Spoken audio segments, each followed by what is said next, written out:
வணக்கம் நண்பர்களே. இன்னைக்கு நம்ம சேனலில் எதை பற்றி பார்க்க போகிறோம்னா, சிவனை அருளை பெறுவது அவ்வளவு சுலபமான விஷயம் இல்லைன்னே சொல்லலாம். ஆனால் மன உறுதியோடு தொடர்ந்து வழிபட்டு வந்தாலே சிவனின் ஆசையை நம்ம பெற முடியும். சிவனின் அருளை பெற நினைத்தீங்கன்னா இந்த 5 விஷயங்களை நீங்கள் கடைபிடித்து வழிபட்டு வந்தாலே சிவனினுடைய அருள் உங்களுக்கு பரிபூரணமாகவே கிடைக்கும். இதை பற்றிய தெளிவான பதிவு தான் இந்த வீடியோவில் பார்க்க போகிறோம். இந்த வீடியோ உங்களுக்கு பயனுள்ள தகவல்கள் நிறைந்ததாக இருக்கும். அதனால் வீடியோவில் எந்த இடத்துலையுமே ஸ்கிப் பண்ணாமல் முழுமையாக பாருங்கள். ஓம் நமச்சிவாய போற்றி என்ற 3 முறை கமெண்ட் பாக்ஸில் பதிவிடுங்க. மறக்காமல் நம்ம சேனலையும் சப்ஸ்கிரைப் பண்ணிக்கோங்க. லைக் பண்ணுங்கள், ஷேர் பண்ணுங்கள், கமெண்ட் பண்ணுங்கள். வாங்க வீடியோக்குள்ளே போகலாம். சிவனுடைய அருளை பெறுவது அவ்வளவு எளிதான காரியம் இல்லைன்னா பலர் நினைத்து வரோம். ஆனால் நாம் மன உறுதியோடும் வரும் தடைகளையும் தாண்டி விடாப்படியாக முறையாக நம்ம வழிபட்டு செய்தாலே சிவனுடைய அருள் நமக்கு பரிபூரணமாகவே கிடைக்கும்னு சொல்லலாம். அவன் அருளாலே தான் அவன் தாழ் பணிந்து என்று ஆன்றோர்களினுடைய வாக்கிற்காக ஏற்ப சிவனை வணங்குவதற்கே முதல்ல சிவனின் அருள் இருக்கணுமா. சிவனிடம் அனுமதி பெற்ற பின்னு தான் அவரை வணங்க துவங்குவது சிறப்புன்னு சொல்ல முடியும். சிவனை முறையாக வழிபடுந்தோம்னா நம்முடைய கர்ம வினைகள் நீங்கும். தீய கர்மாக்களை இருந்து விடுபட சிவனை வழிபடுவதே ஒரே வழிதானா. சிவபெருமானை ஒரு சில குறிப்பிட்ட முறைகளை வழிபட்டாலே அவருடைய அருளை எளிதில் பெற முடியுங்க. சிவ வழிபாட்டில் ஈடுபடும் போது சிவனுடைய அருள் மட்டுமில்ல, நமக்கு சிவத்தை உணர்த்தும் தன்மையும் ஆன்ம பலம் போன்ற பலவிதமான நன்மைகளை நம்மால் பெற முடியும். தெய்வங்களுக்கே அனைத்துக்குமே தலைவனாக இருக்கக்கூடியவர் தான் சிவபெருமான். அதனால தான் சிவனுக்கு மகாதேவனும் திருநாமம் ஏற்பட்டதாகவும் சொல்லப்படுது. அதே போல் உலக உயிர்கள் உற்பத்தியாவதும் ஒடுங்குவதுமே சிவனுக்குள்ளதான் சொல்லியிருக்காங்க. ஆதியும் அந்தமுமே இல்லாதவராகவும் அனைத்திற்குமே அப்பாற்பட்டவர்னும் சிவபெருமானை வேதங்களை போற்றி கூறியிருக்காங்க. சிவனுடைய அருள் இருந்தால தான் பிறப்பு இறப்பு இல்லாத முக்தி நிலையை அடைய முடியுமா. சிவனுடைய அருளை பெறுவதற்கு முனிவர்களும் ரிஷிகளும் பல ஆயிரம் ஆண்டுகளாக தவம் செய்ததாக சொல்லப்பட்டிருக்குது. ஆனால் தற்போதைய காலத்தில் பார்த்திங்கன்னா அப்படி தவம் இருப்பது சாத்தியம் இல்லைன்னே சொல்லலாம். அப்படின்னா சிவனினுடைய அருளை பெறுவதற்கு என்ன செய்யணும் என பலரும் தேடிக்கொண்டு தான் இருக்கோம். சில எளிமையான விஷயங்களை தொடர்ந்து செய்து வந்தாலே சிவனுடைய அருளை நாம் பெற்றுவிடலாம். முதலாவதாக பார்த்தோம்னா மந்திர ஜபம். பக்தி செய்வதும் முழுவதுமாக சரணாகதி அடைவது தான் சிவனுடைய அருளை பெறுவதற்கு மிகச்சிறந்த வழியாக சொல்லியிருக்காங்க. சிவனுடைய மந்திரங்களை குறிப்பாக நீங்கள் பஞ்சாட்சர மந்திரமாக இருக்கக்கூடிய ஓம் நமச்சிவாய மந்திரத்தை தினமுமே உச்சரித்து வந்தீங்கன்னா சிவனுடைய அருளை பெற உதவும். சிவனுடைய பெருமானின் திருநாமங்களை மீண்டும் மீண்டும் உச்சரித்தீங்கன்னா சிவகுணங்கள் நமக்குள்ள வர துவங்குமா. சிவத்தை உணரும் அன்றல் கிடைக்கும் போது சிவனுடைய அருளும் முழுவதுமாக நமக்கு கிடைக்கும். அடுத்தது தான் சிவலிங்க வழிபாடு. சிவ வழிபாடு செய்வதும் சிவனுடைய லிங்கத்தை ரூபத்திற்கு தொடர்ந்து பூஜை செய்து வந்தாலும் நம்முடைய ஆத்ம பலத்தை அதிகரிக்க செய்யக்கூடியதாக இருக்குது. லிங்கத்திற்கு பார்த்திங்கன்னா பால், தயிர், தேன், தண்ணீர், சந்தனம் ஆகியவற்றால் அபிஷேகம் செய்து வந்தீங்கன்னா நல்ல பலன்களை அளிக்குது. அது மட்டும் இல்லாமல் மலர்கள் படைத்தும் பூஜை செய்து வந்தாலே சிவனுடைய மனதை குளிர செய்யுமா. சிவலிங்கம் பார்த்திங்கன்னா சிவனுடைய அருவுருவமாக சொல்லப்பட்டிருக்குது. இதனை அபிஷேகம் செய்தே வழிபடுவதன் மூலம் சிவனுக்கே மிகவும் நெருக்கமானவங்களாக நாம் மாற முடியும். சிவனுடைய அருளை நீங்கள் விரைவாக பெறுவதற்கு மிக சிறந்த வழி பார்த்திங்கன்னா ருத்ராபிஷேகம் தாங்க. சிவனாலே இன்பத்தை வழங்குவதுன்னு தான் பொருளாம்.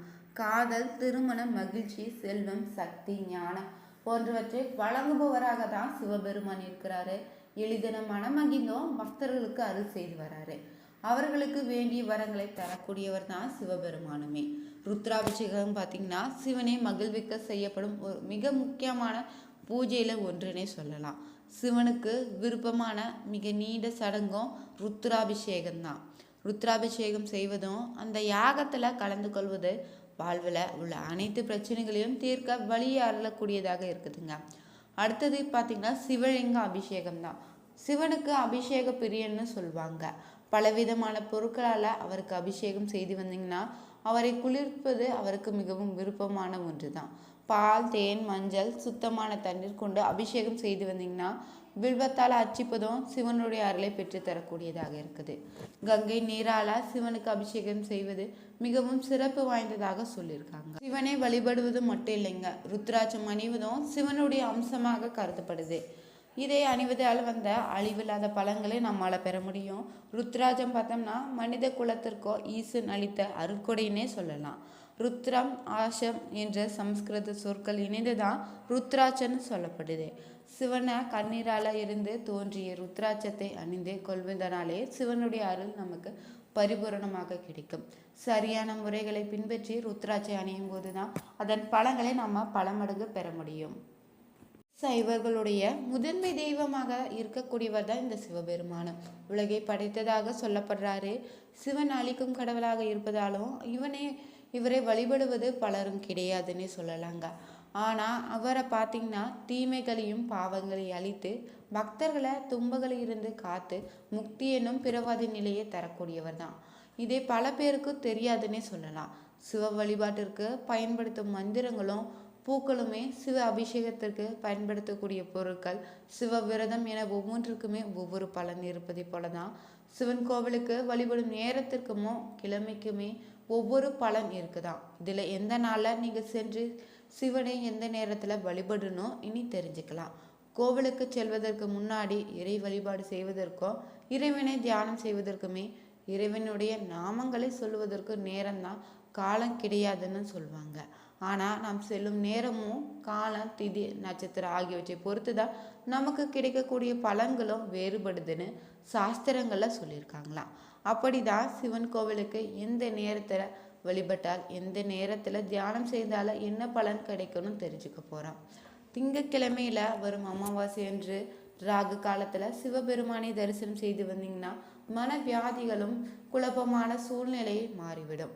செவ்வாய்க்கிழமையில யமகண்ட நேரத்தில் சிவபெருமானை தரிசனம் செய்து வந்தீங்கன்னா கடன் தொல்லைகள் இருந்து விடுபட முடியும்.